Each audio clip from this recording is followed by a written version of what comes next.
सभी बड़ों को नमस्कार। आज एक नई कथा सुनाने जा रहा हूँ, कैसे तोड़ा कृष्ण ने अर्जुन का घमंड।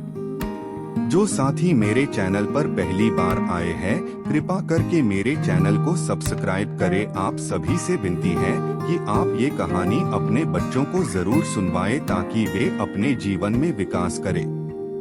तो आइए कहानी शुरू करते हैं।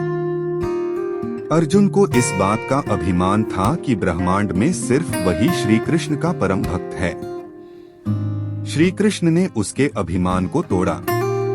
महाभारत द्वेष, ईर्ष्या, अहंकार, अपमान और बदले की आग में सब कुछ भस्म कर देने वाला, साथ ही दर्द और दुख के समुंदर की कथा है। तो मान सम्मान, स्वाभिमान और जीवन को जीने की कला देने वाला एक अद्भुत कथानक भी है। हस्तिनापुर और इंद्रप्रस्थ के महापुरुषों को राजकुल में पले बढ़े होने की वजह से अहंकार होना तो लाजमी था। किसी को बल का तो किसी को श्रेष्ठ युद्धवीर होने का, किसी को रूप का तो किसी को छल में महारत का घमंड था। यानी अहंकार हर किसी के दिल के किसी कोने में जरूर था। इस तरह अर्जुन के बारे में कहा जाता है कि उनको अपने श्रेष्ठ धनुर्धर होने का गर्व था, लेकिन हर कोई इस बात से अनजान है कि उनको एक और बात का घमंड था, और वह घमंड उनके सर चढ़कर भी बोलता था। अर्जुन को यह अहंकार था कि ब्रह्मांड में सिर्फ वही श्री कृष्ण के परम भक्त हैं। श्री कृष्ण अर्जुन के इस अहंकार से भली भांति परिचित थे, इसलिए उन्होंने अर्जुन का घमंड तोड़ने का निश्चय किया और अर्जुन को अपने साथ टहलने के लिए लेकर गए।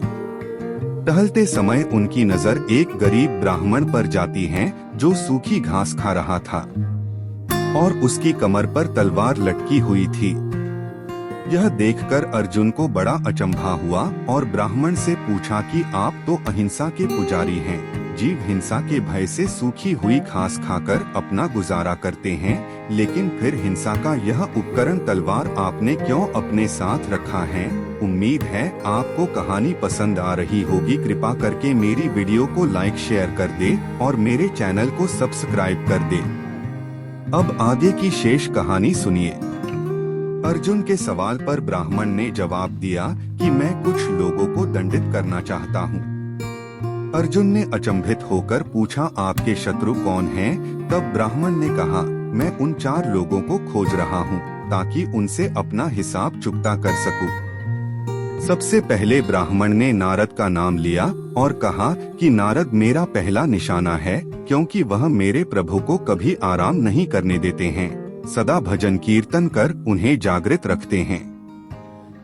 उसके बाद उन्होंने द्रौपदी का नाम लिया और कहा कि द्रौपदी ने मेरे प्रभु को उस वक्त पुकारा जब वह भोजन करने बैठे थे। उन्हें तत्काल भोजन छोड़ पांडवों को दुर्वासा ऋषि के श्राप से बचाने जाना पड़ा। उसकी हिम्मत तो देखिए, उसने मेरे प्रभु को जूठा खाना खिलाया। अब अर्जुन ने बड़ी जिज्ञासा के साथ पूछा कि हे ब्राह्मण देवता, आपका तीसरा शत्रु कौन है? तब ब्राह्मण ने कहा कि मेरा तीसरा शत्रु वह हृदयहीन प्रहलाद। उस निर्दयी ने मेरे प्रभु को गरम तेल के कड़ाह में प्रविष्ट कराया, हाथी के पैरों तले कुचलवाया और अंत में खंभे से प्रकट होने के लिए विवश किया। अर्जुन ने उसके बाद उत्सुकतावश पूछा कि ब्राह्मण देव, आपका चौथा शत्रु कौन है? तब ब्राह्मण ने जवाब देते हुए कहा कि मेरा चौथा शत्रु है अर्जुन। अर्जुन ने धृष्टता का परिचय देते हुए मेरे प्रभु को युद्ध में अपना सारथी ही बना लिया। उसको भगवान के कष्ट का जरा भी ज्ञान नहीं रहा। यह कहते हुए उस गरीब ब्राह्मण की आंखों से आंसू छलक पड़े। ब्राह्मण का जवाब सुनते ही अर्जुन के सिर से कृष्ण भक्ति का घमंड हमेशा के लिए उतर गया। उसने कृष्ण से क्षमा मांगते हुए कहा कि प्रभु, ब्रह्मांड में आपके अनगिनत भक्त हैं। इन सभी के सामने मैं तो कुछ भी नहीं हूँ। इस कहानी की सार यह है कि घमंड करने से पहले यह बात सोच लेना चाहिए कि जिस चीज पर आप घमंड कर रहे हैं उसमें आपसे आगे कई लोग हो सकते हैं और विशिष्टता के साथ उस काम में शुमार किए जाते हो। पूरी कहानी ध्यान से सुनने के लिए धन्यवाद। अंत में यही कहूँगा, ईश्वर आप सभी को सुखी रखे और अपना ख्याल रखे। उम्मीद है कि आपको यह कहानी पसंद आई होगी। आपका कोई भी सुझाव है तो मुझे कमेंट में कह सकते हैं। कृपा करके आप मेरे चैनल को सब्सक्राइब करें और मेरी वीडियो को लाइक करें ताकि मुझे धार्मिक वीडियो बनाने का हौसला मिलता रहे और आप सबका प्यार भी मिलता रहे। कृपा मेरे चैनल को सब्सक्राइब करें। अब मैं मिलता हूँ आपको अगली वीडियो में।